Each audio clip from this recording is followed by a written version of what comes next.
This might come as a shock to you, but just because you are building AI agents and automations for businesses doesn't mean that they're necessarily going to buy from you just because you're jumping on the trend. I'll show you in this video how I sold my AI agents for anywhere between $7,000 to $10,000 a piece, and how people could actually see the value as soon as I presented it to them with a completely different sales model than probably what you're used to, and trying to pitch a lot of these businesses that you're going after. And the best part about it is I rarely even ever have to mention AI when I'm selling it to these clients. But before we get into that, the first thing you need to understand is the common mistakes and how not to sell your AI agents or infrastructures or automations that you're building for businesses, because there is a completely wrong way that I see a lot of people going about it.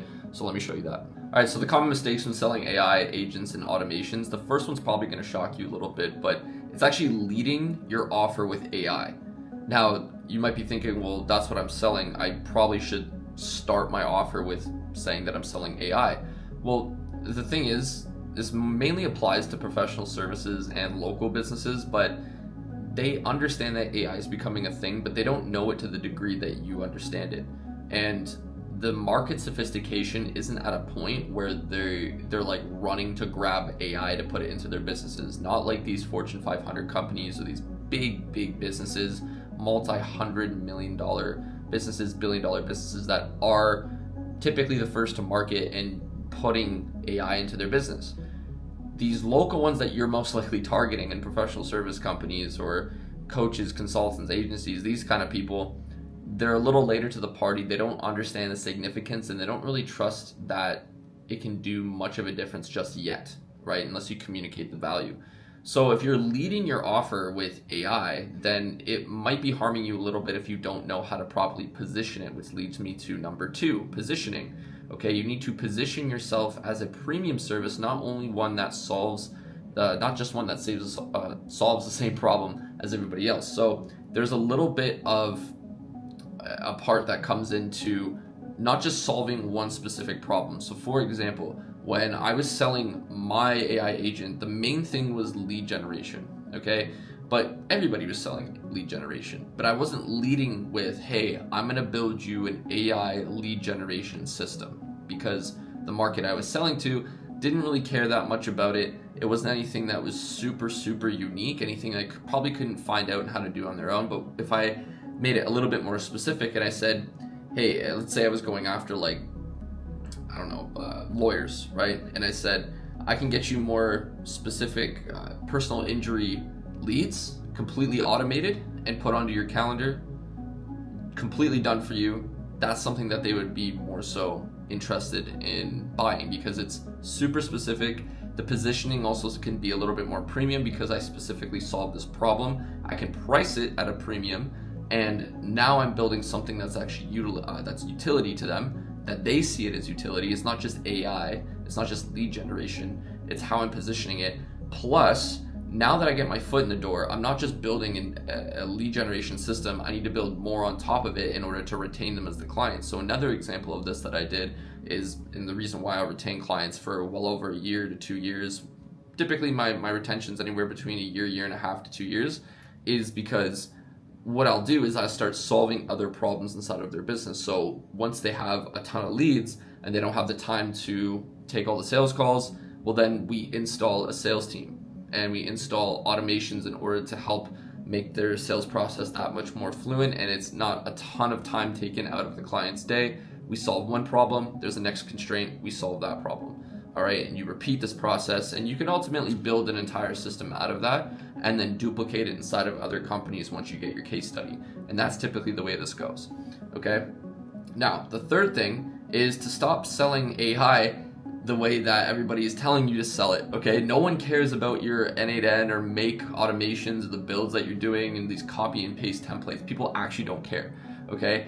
If you're taking them through a sales demo, they could literally care less about all the fancy automations and everything like that. They just want the result. And if you're coming across, because I know some people will say this as well, when I get on these sales calls and I try to close the deal, they want to see a demo, they want to see how it works. Well, that has less to do with the actual system and more to the fact that they either don't see the value or they don't trust you. Okay, so that's really that's all those objections are. It just comes down to how sales work. They actually do not care how this whole process works at all. They just care about the result, right? So notice, if we go back to my second point, what I was saying, I'm not selling AI lead generation.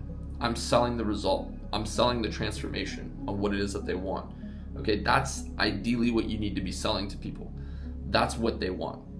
Okay, so stop talking about your AI, N8N, make builds. No one cares. No one cares. Okay, they're just gonna look at you and think you're a nerd. Straight up. That's all they care about, is what they want. Okay, so no more cold pitching to a demo, to a proposal, to a follow-up, because I'm guaranteeing this is what a lot of you are doing. Is I'm gonna send out my cold pitches. Hey, let me get on. I'll demo you the product. And then they're like, okay, I'll get back to you, and you're gonna send them a proposal, and then you follow up and never hear from them again. Annoying, frustrating, I've been there. Okay, so what is the solution to this? Well, typically what has worked historically for me many times in the past, okay, and this can easily get you past 10K, 20K, 30K per month, no problem, just with this one here, okay? So you're gonna design a specific offer. We already talked about that within the first point, okay?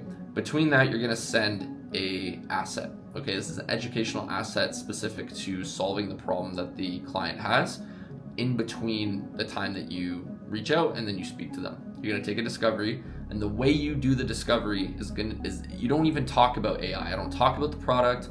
I don't talk about all the fancy systems that I've put together. None of that. Zero. What I talk about is them. I talk about the problems. I talk about what's going on. I talk about what they want. Once that is solved, then I'm gonna book a separate call, okay? It's gonna be a closing call. I send another asset in between to educate them more on, again, their problem and their result. I'm not even really talking about AI. I might sprinkle it in there a little bit here and there when they ask, but it's not the main thing that I'm leading with, because again, they don't care. Most of them, especially like I said, local businesses, professional services, they understand that AI is becoming a thing. They don't actually really know how it's gonna benefit them that much, and they don't really know how to utilize it to that degree, and they really, again, they don't care at the end of the day. If you're dealing with like lawyers or whatever, they're dealing with the cases that they have on their hands, okay? Their clients, that's the stuff. They don't sit there all day figuring out how AI can make their lives better. That's up to you, but you don't necessarily need to lead with that when you're selling to them, okay? Then you're gonna close them, okay? You're gonna get cash up front. You're not gonna send a proposal. You're not gonna sit there and chase these leads all over the place. You're gonna close them on the call. You're gonna take cash on the call up front, collect your credit card information on the call like a real G, because that's what we do around here, is we get the digits on the call and deliver the value fast, okay? Which leads me to the last point, is onboard, okay? You're gonna onboard them. Now, this is a little gem for you. I'm gonna leave. If you made it to this far in the video, I'm about to leave you with an absolute gem. So when you are onboarding somebody, okay, the first 7 days are crucial. The first 24 hours to 48 hours are actually even more crucial, because people are, especially if they're paying you high ticket to build these automations, anywhere between $5,000 and $10,000, people are gonna have buyer's remorse, okay? Especially if you're cold approaching them, or you're just reaching out and they don't really know you that well. You need to understand that this time period is crucial. So what I like to do, obviously, first is time to value. So this is a hack. As soon as somebody onboards that same day, they've paid you, they've signed the agreement, you've scheduled your onboarding call with them, which typically keep that between 24 to 72 hours, so 1 to 3 days out, you want to onboard them. Don't wait too long, okay? The sooner the better. Then you're gonna get somebody to call this new client, okay? It could be anybody. It could, I prefer it to be a woman. Women typically have a very nurturing onboarding appeal, okay? Because that's how they are. They're very good at that. Emotional intelligence is very high, especially when dealing with new clients. So maybe it could be a virtual assistant, or your sister, or your mom, or your girlfriend, whoever. Get them to call the client. This is a 2-minute call, tops.